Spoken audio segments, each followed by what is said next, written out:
Hello. So today I wanted to talk a little bit about being a healer and being a survivor of childhood trauma. So this is a really common thing. It's something that I've talked about before. A lot of people who grew up in trauma are attracted to being healers as adults. Now, part of that is a result of parentification. And I did do a video on parentification in the past, so I will put a link to that down below.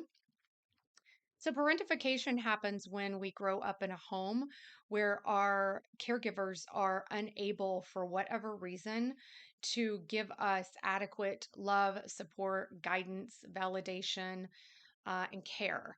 So that could be an alcoholic home, or perhaps our parents were addicts or had their own issues with depression or trauma or things like that, or they were just emotionally unavailable for some other reason. And so when this happens as children, we will kind of have to become little adults and end up caregiving our caregivers so that our needs can be met. So, as an example, maybe your mother was drunk and you had to help her take a shower or make her dinner, put her to bed, things like that. So, you had to become a little adult and then probably take care of yourself. So, this can be the birthplace of the healer, and it's not the only birthplace of a healer, mind you, it's just what I'm talking about today. But it is a common one. A lot of us who grew up in trauma as children do grow up to be healers, I think, because of this. And for me, as an example, having grown up in abuse and trauma, um, yeah, I just feel like I've always been helping other people my whole life. It's just part of who I am because I had two alcoholic parents who were essentially children themselves. And so somebody needed to take care of things so that I could hopefully get taken care of, right? And so we carry this into adulthood. We carry this into our adult relationships and we carry it into our work with others.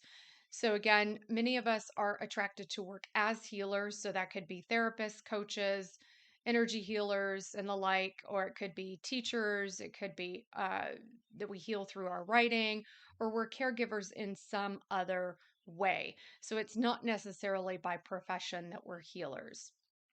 And the thing that I've learned over my path, having been doing healing work with other people for 23 years now, is that oftentimes when this is the case, when we have that early childhood wounding and we are in fact wounded healers, we will be addressing the healing of other people or helping other people from a place of our own woundedness, right? So, specifically, a place of our own inner wounded child. So, our own inner wounded child who never got the love, never got the validation, never got the care as a child is still in some way seeking that love, that approval, that validation through their work with other people, still looking for mommy or daddy or whoever to love them, approve of them, tell them they're good, that they're good, and meet their needs for love and connection, right? And then this gets tied up with money too, which makes it extra complicated because money is also a survival need, just like the need for the caregiver's love and approval and attention and care was as children. So that all gets wound up together. So again, we might, as adults, if we have not completely healed our childhood trauma, which by the way, this kind of trauma is typically complex trauma in that it went on and on and on and started in developmental years as a child.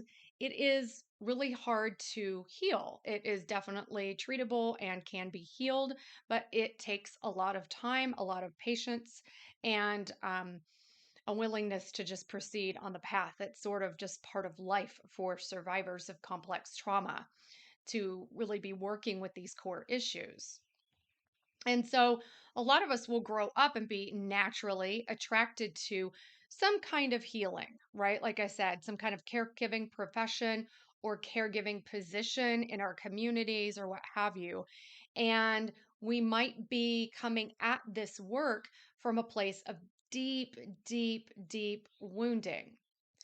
Now, we might get by for a time with this and have it be fine, or rather, have it feel, I guess, okay and not really have too many repercussions initially. But as we go along with this unhealed core material and this wounded inner child sort of running the show and doing our healing work, and also having that wounding be a core motivator for our work with others, eventually starts to cause problems. Um, so we can get so far, and then all of a sudden, or maybe slowly, it starts to have these detrimental effects that we can see. And that's because the wounded inner child constantly seeking love and validation from outside of themselves is very needy, very sad, very needy, very powerless, and will, in a sense, not on purpose, but in a sense, be pulling power and energy from these external events and situations to try to fill those holes within themselves, to bring healing to what is so hard to heal, right? To those places that have not been loved, to those places that have not been tended to or cared for, all those places of fear and helplessness. And of course, now just on a boundary level, this can get messy, right? If we are coming from this direction with our healing work with others, that gets in the mix between us and our clients. In obvious ways, not necessarily, but it's in the mix, right? Where it really shouldn't be. Um, and our deepest, deepest motivators for doing our work in the world might be to prove ourselves, to prove our worth, to try to fix other people, to try to save other people in a way that we tried to fix or save our caregivers, right? And so there's this giving over of our power over to the other person to tell us that we're okay, that we're worthy, that we're enough. And anytime someone behaves in a way that is not reflecting what we want to see, and that even reflects our belief in badness or not enoughness, then that inner child, that wounded inner child gets triggered. And at that point, we might go into a trauma response like fight or flight, or even fawn or freeze. And so we're not acting from a place of a full grown, emotionally mature, and available adult self. We are bringing this wounded child into these adult situations where other people are looking to us for healing and guidance. And I'm here to tell you that eventually what happens, because this did happen to me, there were a lot of places that I did not recognize, I'll say. There were a lot of ways in which I was running, and I think part of this is part of the flight response, trying to get away from the pain, trying to get away from the trauma, disassociating from it, denying it. These kinds of things are adaptations to trauma. It's how we survive. And we all do it in different ways. And eventually, if we're doing our own personal healing work, which I highly recommend if you're, for anyone, but especially if you're working with others in this kind of way, eventually that starts to crumble. And then we're left with these unhealed traumas start to sort of float to the surface. And now that doesn't sound like good news, but in a sense it is, because then we can deal with it, right? We can face these things, start to unpack them, and heal what needs to be healed. But as long as we are in dissociation or in denial, we don't want to see what we don't want to see, then we can't heal what we need to heal, right? And all of those things are going to detrimentally affect us, our relationships, our intimate relationships, and our work with other people. And what can happen, as I was saying, is the whole thing can come undone. The whole thing can completely unravel. And when I say whole thing, I mean all of our motives for doing what we're doing in the world, if they're wound up around this core childhood trauma, the whole thing will eventually unravel if we're doing our work.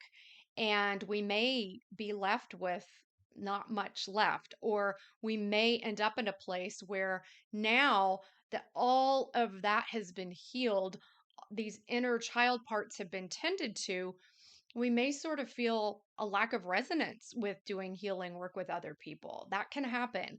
Or we may feel like, okay, do I still want to do this? Now that I don't have those motives anymore, I don't have that same burning drive that was this fuel that was pushing me and spurning me onward because it was designed to make up for something that I never received, right?